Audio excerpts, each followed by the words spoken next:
स्वागत है आप सभी का न्यूज़ टाइम्स में। शहर में आज कोहरे का साम्राज्य रहा। पूरा शहर सफ़ेद कोहरे की चादर में लिपटा रहा, या यूँ कह लीजिए कि यहाँ जम्मू कश्मीर का नज़ारा देखने को मिला। कोहरा इतना घना था कि सुबह के 10 बज रहे थे और सभी वाहनों के हेडलाइट्स और स्ट्रीट लाइट जले हुए थे। नज़ारा तो अद्भुत रहा, पर लोगों को काफ़ी परेशानियों का सामना भी करना पड़ा। यहाँ तक कि ट्रेनों का परिचालन भी प्रभावित हुआ।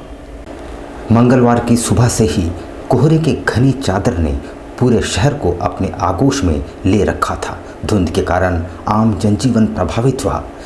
क्षेत्र में छाए कोहरे के कारण विशेष तौर पर दोपहिया वाहन चालकों को काफ़ी परेशानियों का सामना करना पड़ा। कोहरे के कारण वाहन चालकों को सुबह 10 बजे तक भी अपने वाहनों के हेडलाइट्स के सहारे चलना पड़ा। जमशेदपुर में छाए घने कोहरे से जहां जनजीवन पूरी तरह से प्रभावित रहा, वहीं सड़क और रेल यातायात भी काफ़ी बाधित रहा, जिसका खामियाजा यात्रियों को भुगतना पड़ा। कई बसें और ट्रेनों का परिचालन भी काफ़ी लेट रहा। सुबह 9 बजे तक क्षेत्र में कोहरे के कारण 100 मीटर की दूरी पर भी देखना मुश्किल था, जिससे वाहन चालकों को भारी परेशानी का सामना करना पड़ा। दोपहर बाद सूर्य देवता के दर्शन के बाद स्थिति धीरे धीरे सामान्य हुई। धुंध के कारण वाहन चालकों को, खासकर बसों को भी धीमी गति से चलाया गया। कोहरे के कारण स्कूल बसें भी देरी से पहुंची और बच्चों को भी काफ़ी परेशानी उठानी पड़ी। घने कोहरे के कारण लोग घरों में दुबके रहे, जिससे आम जनजीवन भी काफ़ी प्रभावित रहा। इतना ही नहीं, तापमान में भी भारी गिरावट दर्ज की गई। पारा गिरकर 15 डिग्री सेल्सियस पर चला गया। सुबह सुबह लोग उठे तो उन्हें कोहरे का सामना करना पड़ा। ठंड बढ़ने की वजह से स्कूली बच्चों को स्कूल पहुंचने में काफ़ी परेशानी हुई। एक तरफ कोहरा छाया हुआ था, कोहरे की वजह से दूर की चीज़ें साफ नज़र नहीं आ रही थी। गौरतलब है कि जमशेदपुर में इधर कई दिनों से कोहरा पड़ रहा है, लेकिन मंगलवार को घना कोहरा था। मौसम वैज्ञानिकों का अनुमान है कि जमशेदपुर में कई दिनों तक लगातार सुबह से ठंड अधिक रहेगी और कोहरा छाया रहेगा।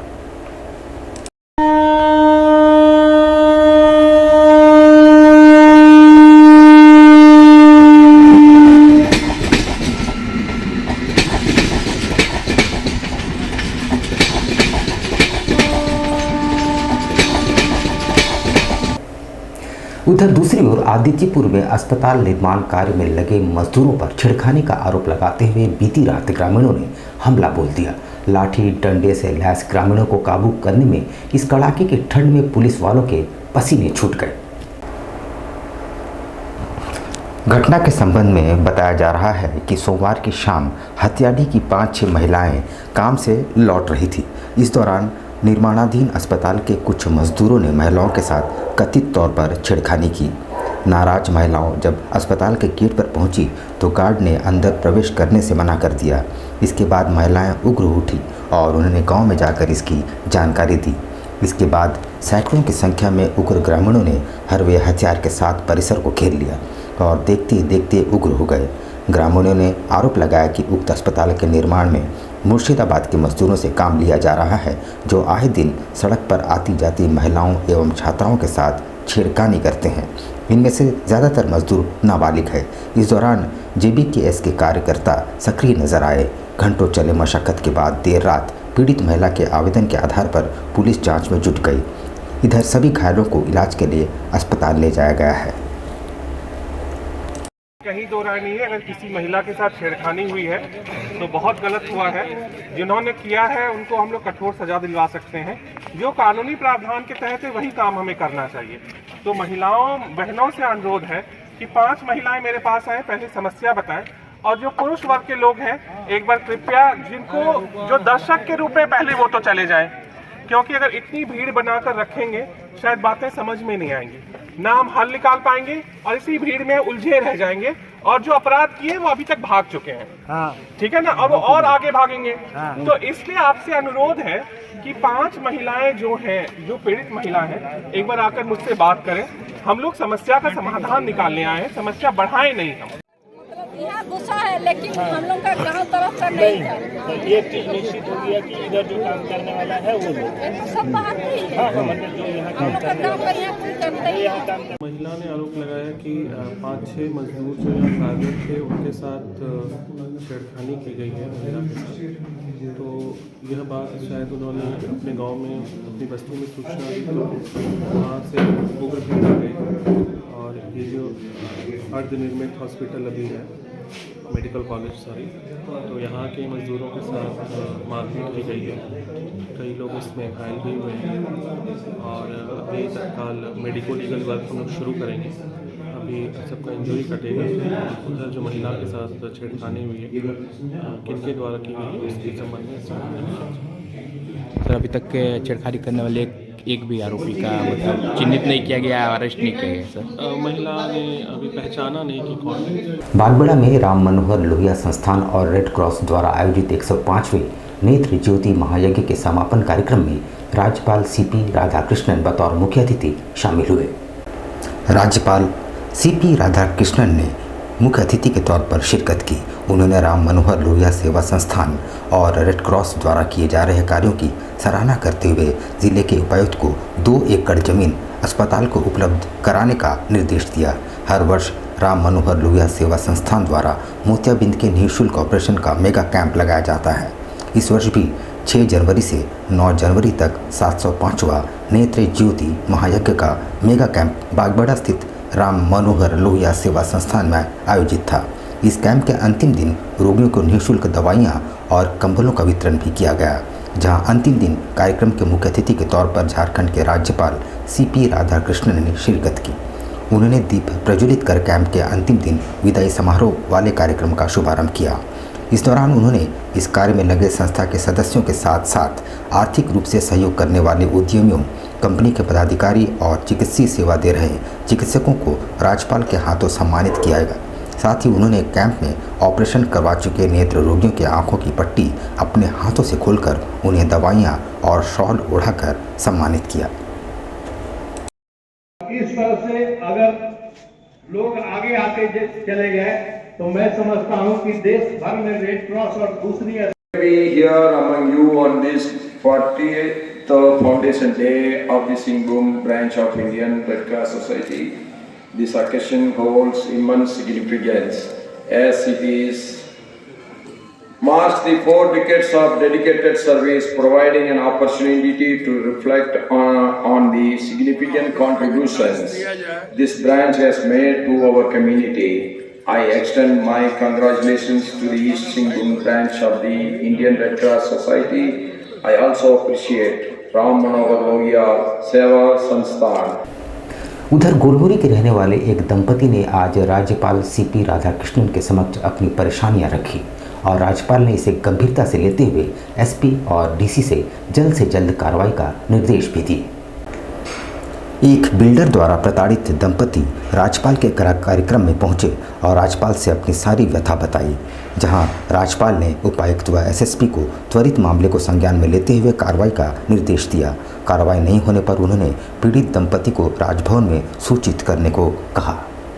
सर एक बात बोलना चाहूँगा सर मैं आपसे, एक मिनट सर। बोलो। इससे पहले प्रभात सर ने गोलमुरी थाना प्रभारी को कहा कि अग्रवाल जी पति पत्नी सहित अकेले रहते हैं, ऐसी घटना नहीं होनी चाहिए। उसके बावजूद हमारे साथ मारपीट की गई और सर के फोन करने के बावजूद उन्होंने एफआईआर दर्ज नहीं किया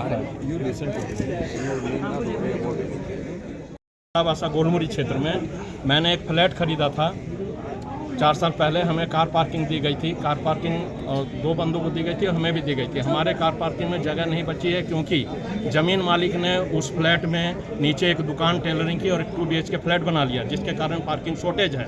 हमने उनसे कहा कि बाबू आप ऐसा मत करो, हमें पार्किंग दो, तो हमारे साथ मारपीट की गई, गाली गलौज दिया गया, तरह तरह से हमको टॉर्चर किया जा रहा है। कौन है फ्लैट मालिक, कौन है ज़मीन मालिक? ज़मीन मालिक है भोला राम और उसके पुत्र हैं उमाकांत जायसवाल एंड हुकुमचंद जायसवाल। इन दोनों ने 3 तारीख को, इस महीने की 3 तारीख को मेरी पत्नी पहले मुझे फ्लैट से खींचकर बाहर रोड में लाके लात जूतों घुसों डंडों से मारा।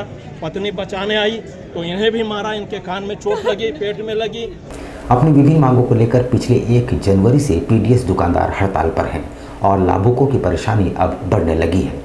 Fair price shop dealers association द्वारा आज बैठक करते हुए आगे की रणनीति बनाई गई। कमीशन की राशि को 1 रुपये से बढ़ाकर 3 रुपये किए जाने अथवा 30,000 मासिक भत्ता दिए जाने, अनुकंपा बहाली को पुनः लागू किए जाने समेत कई लंबित मांगों को लेकर इनके द्वारा लगातार आंदोलन किया जा रहा है। और अब ये सभी हड़ताल पर चले गए हैं। बैठक में तमाम डीलरों के समक्ष उत्पन्न हो रही समस्याओं को लेकर चर्चा की गई।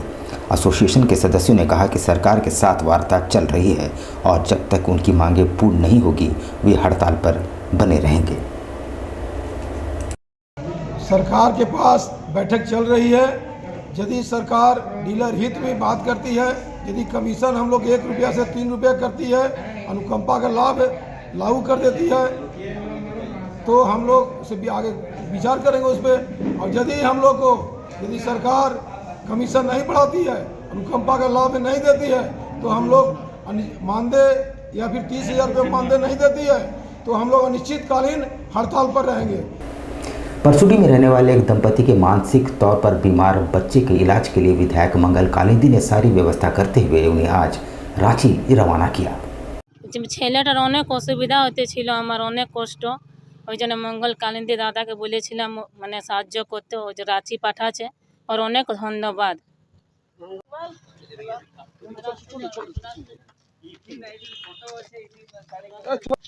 जमशेदपुर को इंडस्ट्रियल टाउनशिप में शामिल किए जाने का प्रस्ताव तो अभी पाइपलाइन में है, पर इसका विरोध भी आरंभ हो चुका है। मंगलवार को आदिवासी समाज के लोगों ने एक जुलूस निकालते हुए इस फैसले को असंवैधानिक करार दिया है। आसन बनी तोरोप के माझी परगना महल के परगना बाबा हरिपदो मुर्मू के नेतृत्व में एक प्रतिनिधिमंडल उपायुक्त कार्यालय पहुंचा, जहां उन्होंने जमशेदपुर को इंडस्ट्रियल टाउनशिप में शामिल करने का कड़ा विरोध जताया।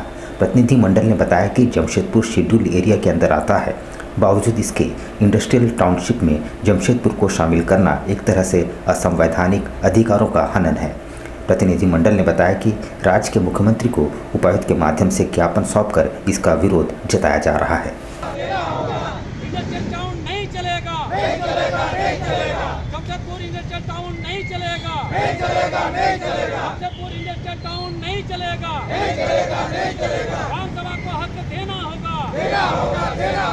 हमारी मांग है कि जमशेदपुर शहर को इंडस्ट्रियल टाउन के रूप में तब्दील करने का झारखंड सरकार की ओर से कैबिनेट के द्वारा उसके एक प्रस्ताव पारित हुआ है। और चूँकि इंडस्ट्रियल टाउन अगर बनती है तो उसके लिए ये जो लोग 18,000 एकड़ ज़मीन पुनः फिर से टाटा कंपनी को सौंपने का सरकार ने निर्णय लिया है। इससे हम जो आदिवासी रैयत है, जैसे साक्षी के जो रैयत है, बारेडी विशानगर की जो रैयत है, या और भी जो विष्णुपुर सोनारी की जो रैयत है, आदिवासी मूलवासी जो रैयत रहे हैं, जो 1960 में कंपनी बसने के दरमियान में यहाँ से जबरन बर्बरतापूर्वक बिना दखल, बिना किसी प्रकार का कार्रवाई किए, बिना सेटलमेंट, बिना पुनर्वास किए हमारे लोगों को खदेड़ा गया, उनको हटाया गया। और आज तक टिल डेट में ना बिहार सरकार के समय में, ना भारत सरकार ने, ना आज़ादी के बाद किसी प्रकार का पुनर्वास किया, ना उनको सेटलमेंट दिया। टाटा कंपनी का एथिक्स बहुत बड़ा है। टाटा कंपनी बहुत बड़ी कंपनी है, लेकिन टाटा कंपनी ने हमारे लोगों के साथ में अन्याय किया है। हमारी मांग है कि टाटा कंपनी अविलंब उन रैयतों को खोज करके लावे जिनके ज़मीन पर आज टाटा बसी हुई है। यहाँ पर हम लेंगे एक छोटा सा ब्रेक, लेकिन आप कहीं जाइएगा नहीं, क्योंकि ब्रेक के बाद खबरों का दौर जारी रहेगा। तो आप बने रहिए हमारे साथ और देखते रहिए न्यूज़ टाइम्स। लोग एक प्रोजेक्ट शुरू कर रहे हैं। हमारा नाम, कंपनी का नाम कैलॉन डेवलपर्स है। ये कैलॉन जो नाम है ये ग्रीक गॉड ऑफ ब्यूटी का नाम है, तो उनका चेहरा भी है हमारे लोगों में। और जो ये प्रोजेक्ट आ रहा है सत्या कैलॉन टावर के नाम पे, हमारा जो भी प्रोजेक्ट आता है सबको ग्रीक वे से हम लोगों ने इंस्पायर करने के लिए इसका नाम रखा था कैलॉन। तो इसमें जो आप देख रहे हो हट और पिलर का डिज़ाइन, ये एक्चुअली ग्रीस में बहुत पाया जाता है ऐसा डिज़ाइन। तो उस वे से हम लोग इसमें लाना चाह रहे हैं। जमशेदपुर में पहली बार ऐसा कुछ कॉन्सेप्ट आएगा। ये एक मल्टी स्टोरीड बिल्डिंग है, बेसमेंट ग्राउंड +5 बनेगा। इसमें जिम, प्ले एरिया और स्विमिंग पूल है। तो स्विमिंग पूल भी थोड़ा यूनिक वे से है, हम लोग इन्फिनिटी पूल ला रहे हैं, जो कि जमशेदपुर में पहली बार कोई ला रहा है। इन्फिनिटी पूल का कॉन्सेप्ट अगर कोई गूगल करे तो बहुत अच्छा, उसको देखने में बहुत अच्छा लगता है। ये सब चीज़ें इसमें हम लोग कर रहे हैं। बाकी जो लुक है बाहर से वो भी यूनिक है। इसको बेसिकली हम लोग लैंडमार्क बनाना चाहते हैं पूरे सोनारी में। तो अभी बुकिंग्स ओपन है, जो भी चाहें वो इसको ले सकते हैं।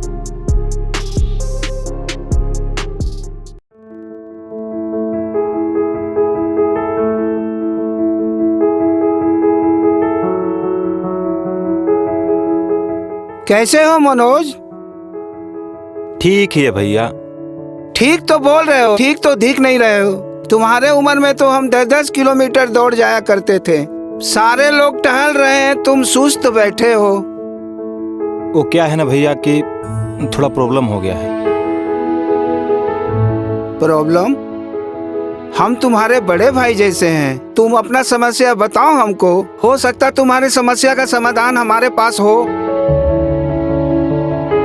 वो क्या है ना भैया कि हमको पाइल्स हो गया है। बहुत सारे डॉक्टर को दिखाया लेकिन कहीं पे कोई आराम नहीं मिला। बस इसी को लेकर परेशान है। चलो तुमको हम कहीं ले चलते हैं, हमको भी हुआ था, आज देखो हम ठीक हैं। कहाँ भैया? है हमारे एक परिचय के। वहाँ जाने से ठीक हो जाएगा? हाँ, एकदम ठीक हो जाएगा। पक्का ना? हाँ हाँ पक्का। चलो चलो चलिए भैया। शमीम खान नवेदी, पाइल्स, बवासीर, किसी भी प्रकार का बवासीर हो, 7 दिनों में जड़ से समाधान है। शमीम खान नवेदी, दातकेडी 9308081071 9031612032। सुबह 10 बजे से 1 बजे तक और शाम 4 बजे से 8 बजे तक। आपके बच्चों के सुनहरे भविष्य का दूसरा नाम गायत्री शिक्षा निकेतन। शिक्षा के क्षेत्र में उत्कृष्ट प्रदर्शन के लिए राष्ट्रीय एवं राज्य सरकार से सम्मानित विद्यालय, जहां होता है आपके बच्चों का सर्वांगीण विकास। गायत्री शिक्षा निकेतन उच्च स्तरीय और आधुनिक उपकरणों से lace computer lab, science lab, आधुनिक क्लासरूम्स। गायत्री शिक्षा निकेतन।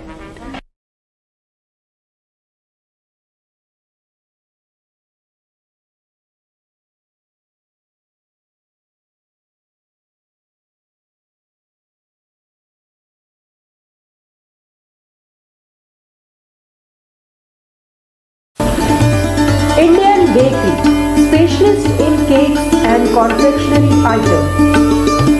Online booking facilities. Online booking facilities. Specialist in all types of patties, eggless cake, birthday cake, anniversary cakes, wedding cakes,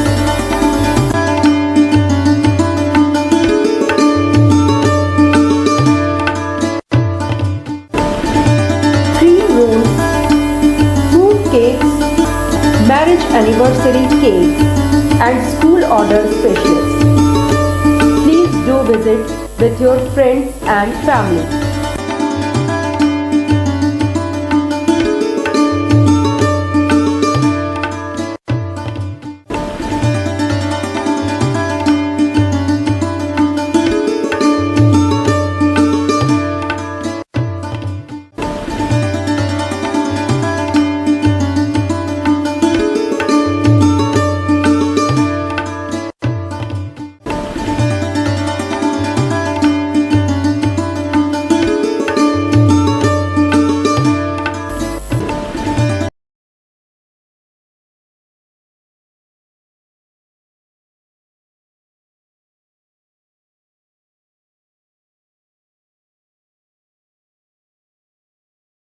पच्चीस दिसंबर में जो है वो फ्रूट केक का डिमांड सबसे ज़्यादा रहता है।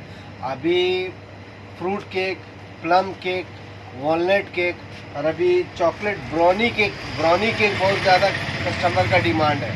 तो हम लोग ब्राउनी केक बहुत ज़्यादा बनाए हैं, फ्रूट केक भी बनाए हैं ताकि कस्टमर का जैसा रिक्वायरमेंट रहे। और सारा केक हमारे यहाँ एगलेस वेज केक मिलता है। ये हमारा इंडियन बेकरी न्यू रानी कुदर में हमारा शॉप है। जिन कस्टमर को भी चाहिए वो बिना झिझक आए हमारे इंडियन बेकरी न्यू रानी कुदर में, और हर तरह का केक आपको मिल जाएगा। आपको रीज़नेबल प्राइस में मिलेगा, रीज़नेबल रेट।